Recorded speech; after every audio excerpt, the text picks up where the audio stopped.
Ouais, salam alaikum. On m'a demandé ce que je pensais par rapport à la marche pour Gaza. Donc tout d'abord, c'est une bonne initiative, hein, d'accord, mais il faut que ça soit quand même réfléchi. Parce que le prophète Mohammed sallallahu alayhi wa sallam nous enseigne que quand on mène une action, il faut bien l'organiser et la structurer, il faut bien planifier les choses. Et il nous le montre très très bien le prophète sallallahu alayhi wa sallam à travers la hijra de la Mecque vers Médine. Voilà, donc là, je me dis, est-ce qu'il y a des gens, est-ce qu'il y a un leadership où derrière, on a réfléchi stratégie? Moi, c'est là la question. Là, je commence à me rendre compte qu'il y a plein de gens, enfin, je l'observe, hein, ils vont là-bas et ils se font refouler. Donc c'est normal, tout le monde, tout être humain qui est intelligent, qui est un peu étudié, il sait qu'en Égypte, je veux dire, et l'Égypte c'est comme Israël, quoi, hein. C'est-à-dire que là-bas, vous allez vous faire refouler et que personne ne va passer l'Égypte. Tout le monde est au courant que l'Égypte, ils vont sortir les fusils, les militaires, et vont tirer sur les gens s'il le faut.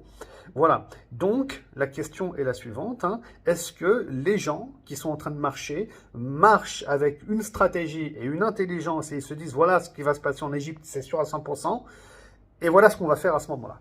Voilà. Et puis là, on place sa confiance, bien sûr, en Allah subhanahu wa ta'ala. Donc, il faut organiser les asbab et les causes, et il faut qu'il y ait une intelligence derrière.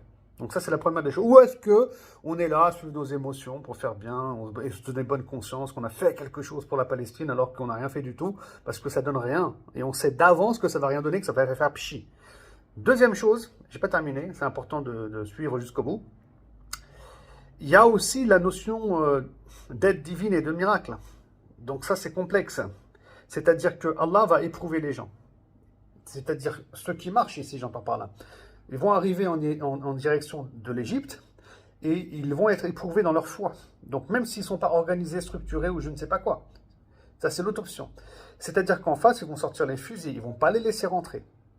Être éprouvé ici dans sa foi et sa sincérité, c'est quoi? Ben, à mon sens, hein, comme je comprends les choses, c'est faire du forcing pour rentrer en Égypte. Et oui, quitte à se faire tirer dessus, quitte à ce qu'il y ait des morts, parce qu'on est sincère et qu'on veut vraiment aider, hein, les musulmans à Gaza bah, qui sont en train de mourir tout simplement de famine, etc. D'accord? Et si cette épreuve elle est réussie, ah ben là, dans ce cas-là, l'aide d'Allah subhanahu wa ta'ala, je pense qu'elle sera présente, bien sûr, car si les musulmans sont patients, sont persévérants et obéissants, dit finalement, dans la bonne voie face à l'épreuve. Tout ça, c'est le code coranique. Maintenant, est-ce que ça va se passer comme ça? Je n'ai pas l'impression, je ne pense pas, peut-être que je me trompe, hein, mais j'ai pas l'impression, voilà.